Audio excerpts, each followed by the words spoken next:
This is Beyond the Resume, the podcast that brings you the stories, advice, and insights behind some of the most successful people in real estate. Beyond the Resume is brought to you by Jackson Lucas Executive Search, the industry leader in human capital solutions. Here is Chris Papa and Lisa Flicker. Jennifer Litwak, thank you for coming on the podcast. Good to see you. Good to see you. Well, Jennifer, I know you as the overlord of my ULI National Council, bossing me around, telling me what to do. I love it. But apparently you have another job too. Can you tell us about what you do and where you do it? And Yeah. you're a CEO somewhere? Is that right? Are you the CEO That's somewhere? right. You have a small job doing that. So I know. So, and Chris, we also are involved in the Globe Street Women of Influence conference. That's together. right. So we'll talk about that a little bit. Yes, please. So maybe in that capacity, you boss me around. I don't know. So yeah, my full-time job outside of, as you mentioned, being the co-chair with Richard Roberts, who I adore, for the ULI National Product Council for Affordable and Workforce Housing. I am the president and CEO of a nonprofit affordable housing development company called PEP Housing. We are headquartered in the North Bay, specifically Sonoma County. So I also now live up in Sonoma County. For the past 15 years of my life prior to this, I was down in Southern California, so new-ish to NoCal. And PEP Housing has been around for 48 years. We have 23 properties, and we have, over those 48 years, had a real subject matter expertise in senior affordable housing. But I'm sure we'll get into it. We are expanding into other residents and we have a couple really exciting projects in our portfolio coming up, our development pipeline, that I'm happy to talk about later. So yeah, in a nutshell, that's my full-time job and what I do at PEP Housing. Awesome. Yeah. And what's fascinating to me is that you started out, I think, as an attorney working at a law firm and in child advocacy. So it's interesting. How did you kind of pivot and get into affordable housing? Yeah, absolutely. So kind of social justice has always been something that I could have probably never articulated that I wanted to go into or that I thought was going to be my career. But all the opportunities, everything I was drawn to, whether that was, during law school, as a practicing attorney, as I pivoted away from law, which I thought was going to be a super short break. But, here I am at almost 15 years later, still kind of doing what I do. And to me, affordable housing is social justice, right? And I think everybody having access. One, I fundamentally believe that housing is a human right. Unfortunately, here in the United States, unlike other countries, that is actually not recognized as a universal right. I believe strongly in that. I advocate and do a lot of policy work around that. And I can kind of get into some of the, I still have an active law license, so I can get into some of the ways where I've been able to intersect law and affordable housing and what I find really fun, fascinating ways. And yeah, to me, getting everyone in the United States access to affordable housing is so fundamental to, I think, success in all of their facets of life, whether that's education, health outcomes, you name it. I think it's tied to having safe, affordable, stable housing. Yeah. We learned that right at our last event. There was a doctor, right? And she transitioned into housing because she felt housing's health, it's healthcare. Just having a house is obviously the first step in like mental health and physical health. It's so important. Exactly. And how did you think it sounds so simple, but I don't know how often people really stop to think about that. And same thing as you, Chris, no matter what arena I'm in, whatever solution we're trying to solve, whether that's, children literacy or, you name the issue, it usually comes back to we see improved outcomes in whatever that social issue is when we can tie it to safe, stable housing. Right. Exactly. And but how did you make the transition? There's a lot of what is it? What do they call recovering lawyers out there, right? And so we get inquiries often. I have in my career as a recruiter, I need get me out of here. Like, how do I get into the business side of real estate? And it's like, how did you do that? Yeah. So, I think my story is a little bit unconventional in the sense that I was not necessarily looking to pivot into affordable housing per se, but I think one of the real truths, and I'll just be really transparent with you because I think it makes podcasts more interesting. Kind of in my former life, I was a little bit of a party girl, right? So, No, not you. yeah, I Oh, I still wish am, I knew that. We would have had so much fun. right? Chris knows we still kind of love to party at ULI. So, I was in a sorority. I did all the things, moved to LA, really young lawyer. And just quite frankly, I was like, this is not a lot of fun. Why am I working 70, 80 hours a week at a big firm? And everyone else in LA seems to not really work and just be out at cafes all day and eating lunch and, going to bars at night.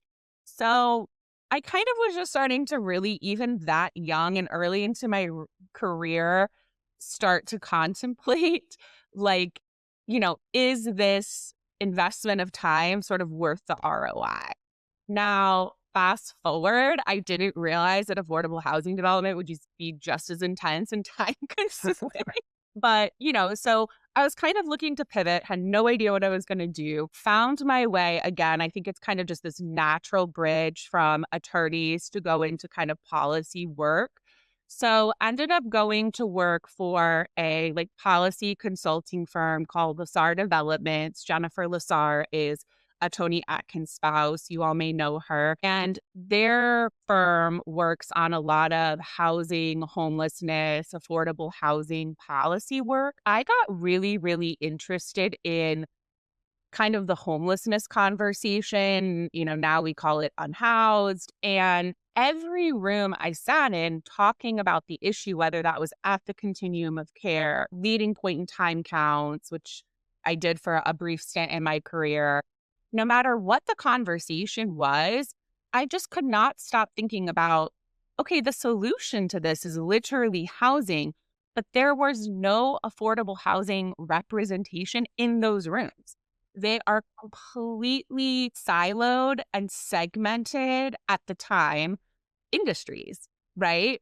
And Right. I've so much progress and so much change in that in my career, but at the time, and so that's when I just thought, oh, okay, figuring out how this whole affordable housing side of things works could really drive meaningful solutions in communities. Yes. I think you saw the big picture, which people don't do often, right? They kind of get stuck in their little silo. And then you're like, wait a minute, there's a whole ecosystem going on here. And how do you address that one, I mean, you're focused on seniors at PEP, first of all, have you seen a big change in that population? I feel like there's more seniors now, being priced out of housing and Yeah, you are so right. And I think I'm having a really not necessarily intentional, but maybe in some ways everything's intentional. And we all end up exactly where we're supposed to be, even though we don't know. But I definitely feel like I'm having a real full circle career moment where, unfortunately, there is a daunting statistic out there in the state of California where seniors are our fastest growing segment of the homelessness population. I don't know how many people really know that statistic. It's new. So in California, of our complete homeless individuals, neighbors, 30% of them are seniors. I now also have found some, and I'm really excited to sort of be able to participate in what I hope ends up being a thought leadership way.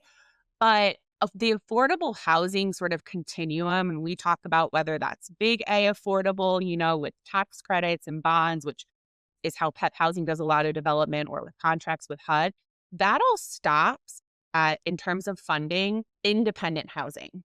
So as an affordable housing owner and operator, we have a real bright line where we cannot go so far as to start to foray into acting like we are some sort of licensed care facility. So, we're not assisted living. We're not skilled nursing. We are true affordable housing, independent living. And we do a ton of work in terms of resident services, connecting our seniors to the services that the community provides. But there is a large majority of, I would say, in addition to those seniors that are just needing access to affordable housing, once we're able to put them into affordable housing, thankfully and gratefully, due to a lot of healthcare outcomes, we are able, people are living longer than ever. So, however, in the affordable housing sector, it's creating this really unique problem that I'm really excited that hopefully we get to offer thought leadership on as an organization. And I think we're in the right rooms doing that around, okay, but what does this look like when people need to then graduate out of low-income independent living on the affordable housing side? And what are those appropriate placements that are affordable? And unfortunately, the answer is there are very few and far between affordable options if people need to be in assisted living or skilled nursing. So how do we sort of, as a continuum, because everybody that works in this industry, we are plugged into this, what I call continuum of housing in some capacity. And I've just sort of seen there be like almost this cliff, and we need sort of that next solution as a society, as a community, as Californians, you name it. And I think there's so many of us that are sort of in our age cohort and demographic where we are now really understanding this and able to articulate it because it's things that are happening to our own parents, our own grandparents. Right. Yeah. And we know kind of these costs, and putting that sort of affordability lens on it, just I think makes you think about kind of the issue and the solutions in a different framework. And I'm also thinking our kids are going to be like fortunate. I think it's children are kind of not making as much as their parents. I think maybe, I don't know if that's a stat or not, but like, it feels like that. And so maybe like if we can, if I can support my mother and Lisa can support her mother financially somewhat when they're older, like maybe our kids are not going to be able to do that. And so what do we do then? Exactly. Yep. I don't have the answers just yet, but I'm fascinated by the questions, and I hope to continue to work on some innovative solutions. So we can edit this out if you don't have a good answer, but I'm curious, like if you had a magic wand and there was one thing that you could change, is there something that you have like top of mind that you're like, I wish we could change this? Yeah. So interestingly, HUD has one really, unique program that allows affordable housing owners that have certain HUD-funded senior housing to convert them actually into assisted living. That, of course, is tied to HUD releasing that NOFA. And I recently was actually just doing research on this because I think we have a property that is so well positioned to do that kind of conversion. And it looks like from the research I did, HUD hasn't released a NOFA to that effect since like 2012. So I think that some of the solutions or some of my magic wand solutions would be looking at the capital that can be aligned to, or some maybe solutions that have already existed in programs that HUD has had historically. I did not see anything that sort of mirrored that at the state level. So I think we have, again, a real opportunity through policy reform, regulatory reform, to start to allocate, I think, some funding into these capacities, into these like housing typologies, because it's kind of just like what we were going back to when I was talking about homelessness and the homelessness service providers not really talking to the affordable housing developers. I see the exact same thing happening in affordable housing as we talk about senior housing, right? Chris, you know this, right? We are the national group, and we don't really have anyone that's representing, right, affordable assisted living, affordable skilled nursing. And I think the reason why is because there's so few beds. I just never even think of that as like, I'm engrossed in this world, and I don't even like think of that. Right. It's such a tertiary industry, so tertiary, because it's different capital, and mostly, right, it's a pay to play model. And I completely understand that. It's so service intense. And so it's like, I think the same way that we had a real awakening in our industry around permanent supportive housing, what that's going to cost us to develop, but also to own and operate long term. And the real cost impact of that is significant. Same thing, I think, in assisted living and skilled nursing. Yeah, we just built out a platform for a private equity firm, platform company on a medical office. At least it did. Actually, I didn't. She wouldn't let me work on it. She thought I'd ruin it. She's like, I want this to be successful. She said, anyway. And so I imagine that could be like a play. I mean, it's a niche, like it's a hole, right? And so like that could be a big play for some people out. If you're just looking at a fund, not just the philanthropic or whatever, like the heart thing that we like, but like, people who are just like, how are we going to make some money? Correct. Huge returns on investment. And some of the things that I know as developers, we like to control, of course, our destiny as much as possible. And so when you think about the lease up of this, whenever I'm talking to lenders or maybe even family office that's maybe going to put a little equity in a project, I'm like, here's what I can guarantee you. I will be able to lease this up in less than 30 days. Regulatory bodies, all the sort of administrative stuff aside. And like the need is limitless, right? So on average, just to kind of give some economies of scale, our seniors are waiting approximately 7 years to access one of our units of housing. And they get on those wait lists. They can get on as soon as they turn 62. And again, it's an average wait time of about 7 years. So and I'm sure you hear this from every affordable housing developer, like we literally cannot build this product fast enough. And also from the owner operator perspective, it becomes a really just interesting dynamic when you want those positive outcomes for those individuals. But we know, a substantial majority of our portfolio and probably a lot of the senior affordable housing providers in the nation are housing people longer than perhaps we should be. But we just know there's nowhere else for these individuals to go.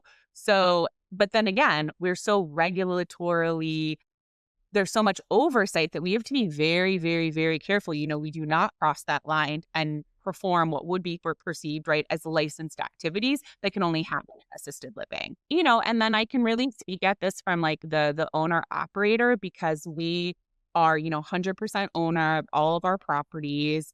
We are also vertically integrated for property management, asset management, resident services, compliance. So when I kind of have to put the operator hat on, there's also a lot of cost overruns that happened in these senior portfolios. Like I think a really good example wasn't it BlackRock that came out and made a huge hedge on senior housing and invested like hundreds of millions of dollars and then had to dump that whole portfolio because it takes such a different level of being an operator to operate this type of housing, because before you know it, you're having to do a ton of in-unit modifications, right? So people can age with dignity. How do you underwrite to those?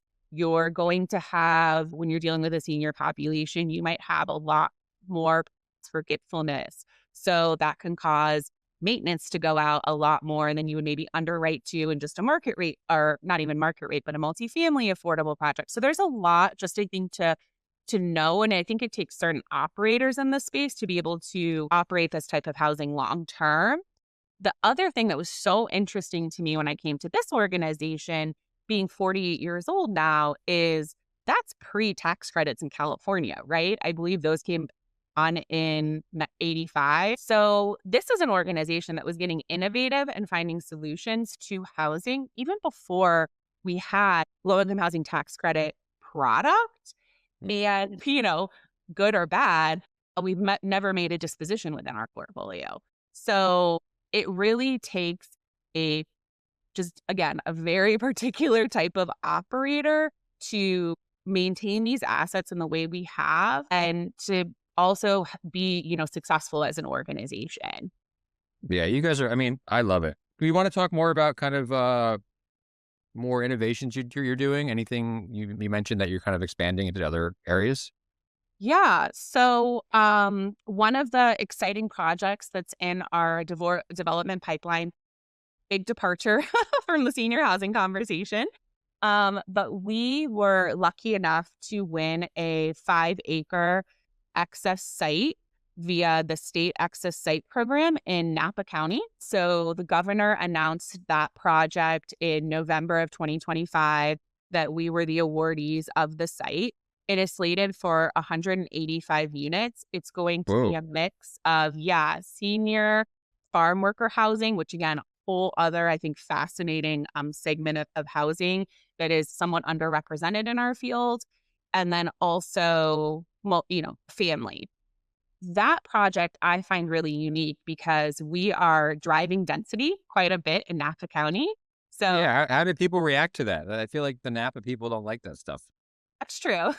There's definitely some, wow, like that's a lot of density. However, right, market studies, the demand is there. So we're just really meeting the market where the demand is. And what has been so unique about this project, or in terms of innovation, when it is a state access site, we are able to really hear those comments, but be able to have kind of a development pathway because there is so much by right development that comes with a state access site that we're able to, move the project forward. What I like about the innovation in this project is that if everything goes according to plan, when does that ever happen? We should optimistically be breaking ground in September 2027. So that Right. is, a really accelerated from site award to actual, shovels in the ground. That is really accelerated. We are in weekly calls, literally weekly with the state. They're so wonderful to work with. And when the governor kind of has his eye on a project that you're involved with, everything's going to go as close to pan as possible. So I think that could be a true innovation where we can hopefully have some really wonderful lessons learned that we can bring to market and try to really shrink down that 3 years is kind of what we hear on average it takes from sort of concept to start of construction. And if we can really get that down to 18 months and have some lessons learned, I think that could be a huge innovation. Two other kind of innovative concepts that we're playing around with is we are obviously, north of San Francisco. That's where the majority of our development activities happen. So when you think about cities that until I moved up here, quite frankly, I was not aware of, like we have projects in Oroville, we have a project in Ukiah. I'm looking at a project right now in Weed, California. When you get north of San Francisco, and these cities have such a desperate need for affordable housing and also a willingness to have that type of housing in their communities, they're real champions of it. The issues we run into, but at least we identify them because we develop in a lot of these markets. There's not a lot of other developers that are going right from here, where I sit in Marin, Sonoma County, up to the Oregon border. And so where our projects really have some constraints ends up being on the construction side of things. So when our GC goes to bid the project, he's having to price that on subcontractor pricing coming out of Sacramento and San Francisco. That's really hard to make pencil in a place like Weed. And so we're not new to this innovation, but we're trying to learn from a lot of our partners that are doing this and looking at, modular executions on that, or anything that can sort of be constructed off site and then brought. That will really help us accelerate development in those more sub-market constrained areas where they just don't have huge subcontractor pools that they can pull from. So that's an innovation I'm hoping to bring to like a lot of the counties. They're really receptive to the conversation. Again, they're excited. And all of those communities are just so ready and excited for development. That's awesome. It's funny. I literally just got an email. We were talking about the Globe Street thing before we recorded. And then I got an email like 2 seconds ago from like, welcome to the Globe Street Women of Influence, but you're not a woman group for me. And so, yeah, do you want to talk about, you're very involved with ULI. Can you talk about Globe Street and some other things you're involved with? Because you're very front facing. Yeah, absolutely. Would love to. So advancing women in this sector is one of my utmost passions. Advancing women, I'll just say like period, hard stop. Then when you look at, in commercial real estate, so on the commercial real estate side, I've been involved in commercial real estate women forever. I was the first crew visionary ever from San Diego. Now there's been a couple other women that have come behind me. when it comes to Globe Street Women of Influence, I cannot advocate for that group more. I was part of the founding advisory board that came together. I think it's been about 6 years. And Globe Street saw a real need to create both an informative, but also I would say, a safe space for women in commercial real estate to come together and have real strategic conversations about career advancement, subject matter expertise, what it looks like to be in the C-suite. How do you get there? We're so grateful that we've put together our first, Chris, as you mentioned, male advisory board. You're a member of that. We're so grateful to have you, because one of the huge things that we know, and Lisa, I'd love to hear your thoughts on this, is how we also need our names spoken and elevated in rooms that we may not currently have access to. And so looking to kind of our male allies, mentors, co-chairs, whatever that looks like, to just be aware of that and just make sure that they're elevating us. And I think, Chris, you are such a beacon of what that looks like, right? You don't just say it, but you do it. And I'm just so grateful that you're kind of getting behind. Oh, thanks, Jennifer. I don't know exactly what I do, but I'm glad I'm doing it. And I believe you're doing He does it. I believe Right. it. He does 100%. it, Lisa. I always say, I'm like, you're And such Lisa a is very involved with that. Lisa's extremely involved with these organizations. Yeah, I was just talking to Chris about like getting women into the right professions that match their desires, and then giving them not only the mentorship, but the sponsorship. Like, yes, when they're not in the room, who's lifting you up? And it's important. And it is very important to have your male allies, as important, if not more, than to have the women. So I think it's really smart that you're putting some men, especially like Chris, on the board. I'm honored to be on the board. It's awesome. It's truly an So, honor. and then a couple other ways, like one of the other ways that I support women in commercial real estate is there's a really cool group of us called Women Real Estate Investment Consortium. So this is a group of women. We're all, accredited investors, and we get together, and anybody, right? Woman, man, you name it, can come and sort of pitch us their need for equity. We then vet it, and we all, if we choose to invest, we all, invest personally. But the two women that helped found that organization are Jill Holman and Jenna Howard. They are true experts in, capital investment. And so I've invested in things that I have no idea, like that I was not a subject matter in that asset class.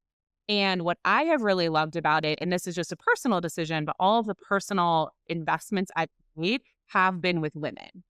So, dynamic women that are doing, whether that's car washes, or I've invested in hotels. I invested in a really cool kind of commercial hotel retail, mixplex in Oklahoma, right? These are not asset classes that I really truly have deep knowledge in. These are not markets that I have deep geographical expertise. But when you get that number of women together, we ask the right questions, we really vet it. And then we will even kind of talk, outside of the room with the sponsor not there. Like, okay, what did we think? What questions do we still have? So that's just really been, a fantastic group. I have a website, happy to share that. And then outside of work, I'm involved in 2 other giving circles. I really love the philanthropic giving circle model. That is when people sort of come together.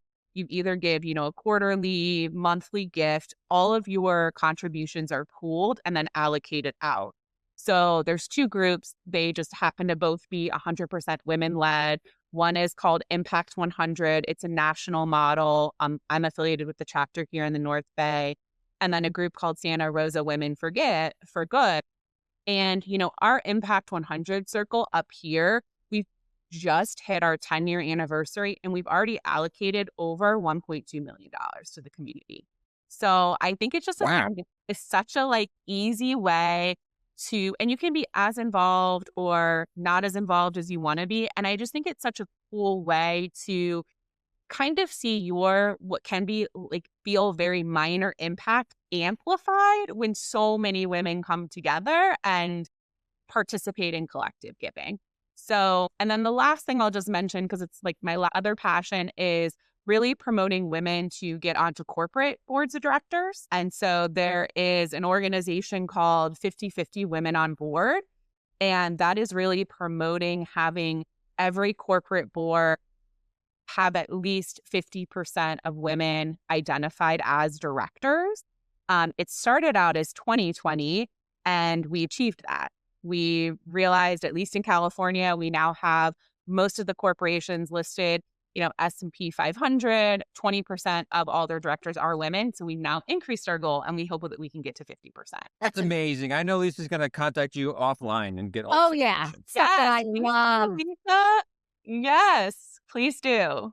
Jennifer, it seems like you're very much involved with a lot of community, but unfortunately, you can't take any friends to where you are going because you just sat on the hot seat.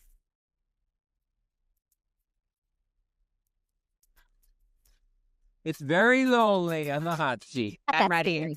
Don't worry. I'm feeling warm. I'm ready. Excellent. No help Excellent. where you're going. So, are there any books or podcasts that you would recommend to the audience?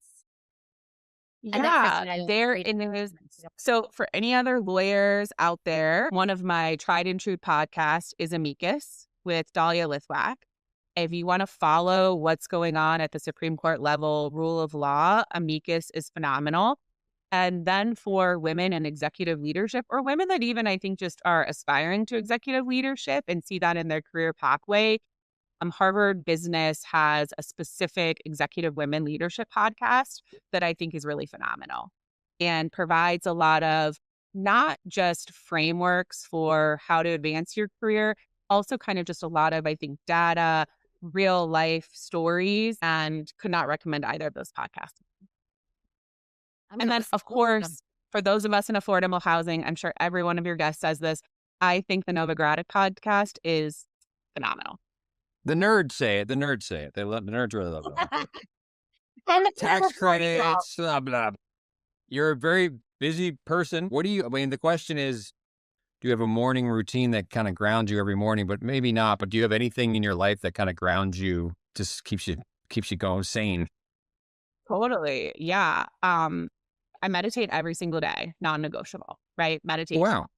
I also have a gratitude practice. It kind of sounds so silly to say out loud. I have one too. Okay. I want to hear what yours is. So mine is, I have a gratitude jar.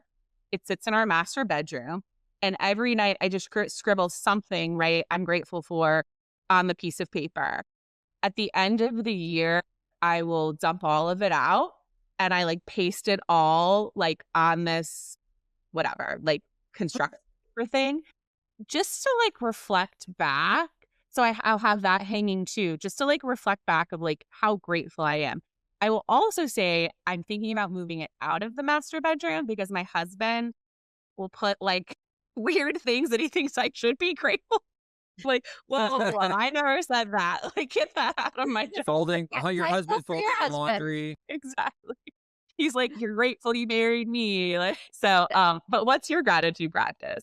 I have it's a tech. It started during COVID, actually. It's probably 30 of us guys on a chain, and we just share a gratitude list via text. I don't do it every day, but I do it most days of the week. I love that, right? It's such a powerful framework. I do. I don't have it. And gratitude, I realize, is something that I used to think it was a feeling that it came to me and now I'm grateful, but it's actually a muscle that I can work. And then the more I practice being gratitude, the more I practice gratitude, the more grateful I actually really am, which is crazy. Right. Exactly. I know, right? There's methods to our madness. And then one of my passions is sailing. So I became a competitive sailor a number of years ago. San Diego was great for that. San Francisco waters, oh my gosh, so challenging. And for me, just getting on the sailboat, even if I'm not competing, it just, I'm really intentional. I have electronics that of course I can turn on, if something happens. Thankfully it hasn't. But really, there's just something so calming to me about the water, really kind of that whole losing sight of shore. And I just I mean, there's nothing to me better than a sunset on a sailboat, like nothing better in this world. And so that has just been, supposedly now that I live in Sonoma County, I'm going to become some sort of crazy cyclist too. Like feel like everyone needs cycles, but I haven't. I mean, I have a Peloton, but yeah, I have not done the whole cycling thing. So it's definitely sailing for me. Yeah, where I live, there's a ton of bicyclists too, and it's in the peninsula, Silicon Valley, and it's just like I have no interest whatsoever. But sailing, I imagine, Julio, this title of this podcast today is going to be something around sailing. That's what I think, or the captain or something. I think it's very imaginative. No pressure, Julio. No pressure, exactly. So also, you must do a lot of hiring, I imagine, through the years. What do you look for? There are a lot of young people listening who might be thinking about getting into affordable housing. What do you look for when you hire someone? So, wow, you guys probably see this more than me. Like, I'm actually surprised at just the number of like bombed interviews, right? So when you're getting, specifically like and we do have shout out to my human resources division. I have such a phenomenal team. So they're doing, so much screening and so many conversations. And then, it's a multi-tiered hiring practice, multi-tiered interview process. But I cannot overstress preparedness. I mean, I want you to demonstrate not only that you can do the role I'm hiring you for, but that quite frankly, like you care a little bit about the company, right? Like this is, and so, if you come in and you're stumbling over, like, I'm not asking you to come into the room and like recite word for word our mission. I don't even know that I can do that, right? There's a reasonableness component to this, but I need you to demonstrate that you understand things about what the organization is, what it represents, be able to maybe name a project or two that we've done, do your research. I'd say go so far as maybe pull up one of our old tax credit applications, like see who we're about, who we work with, because it's also going to give you a good sense of what our culture is. And if that's going to be a good fit, because it has to be, a two-way fit. We have to be a good corporate culture for you, but you also are the corporate culture once you're hired. So we want to make sure that's a good fit both ways. And then I still really personally, and I'd love to hear how you guys, I appreciate the follow-up. Like if we've taken our time and we've interviewed, I love it can be an email, but just thank you, reinstating your interest. If we've interviewed you and you kind of just go away and we never hear, and maybe it's tied to the fact that I believe gratitude is that practice, but to me, that still really demonstrates, no, I'm really interested in this company and this position. This is not just, I've done 10 of these this week, I'm out on the grind and can't be bothered. So those are kind of two things that I look for. And also will say I have a tendency to ask questions where there is zero right or wrong answer. It's all just about demonstrating what your thought processes are like. And I can't tell you the number of times where people completely just for like 2 minutes will sit there, and I'm not going to interrupt an awkward pause, like take all the time you need, but they never kind of come up with the answer. And I'm like, okay, to me, that's just demonstrating like you're not going to be able to be a strong decision maker, right? Again, no right and wrong answer. It's just pick something and then defend your position.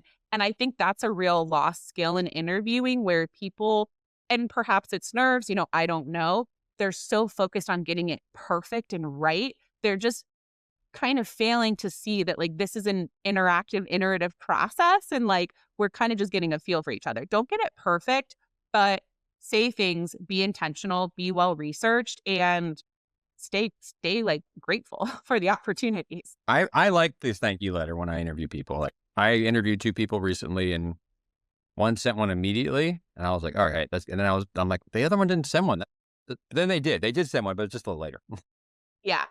But if the now I kind of now it matters. It matters. And if the second person didn't, Chris, the other person would have won for me. All other things equal. Well, we ended up hiring both, but yeah, it's perfect. But if they didn't send one, I would have been Chris's favorite now. Yeah. I'm not telling you which one it was. You were a mentor to many people out there.